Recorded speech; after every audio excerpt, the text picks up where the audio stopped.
This is World Capital Management's 1-minute report for May 15, 2023. U.S. stocks were mixed as investors hoped for a resolution in the debt ceiling standoff. The S&P 500 ticked above the flat line, while the Dow Jones fell below it, and the Nasdaq Composite gained 0.48%. President Biden and congressional leaders are set to resume budget negotiations after delaying talks. Treasury Secretary Janet Yellen stated that progress is being made in the discussions, and she plans to meet senior bankers to discuss the debt limit.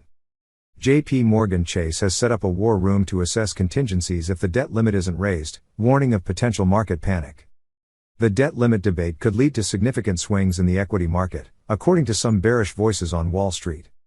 Government bond yields were mixed, with the 10-year Treasury yield at 3.5% and the 2-year note yield ticking down to 4%.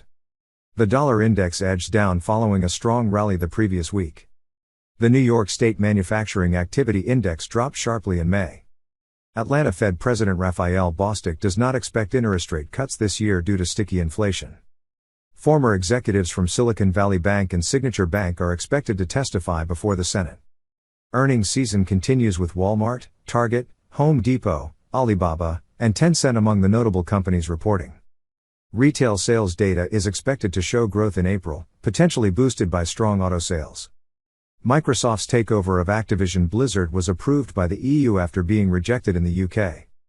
Magellan Midstream Partners shares rallied after ONEOK agreed to acquire the company.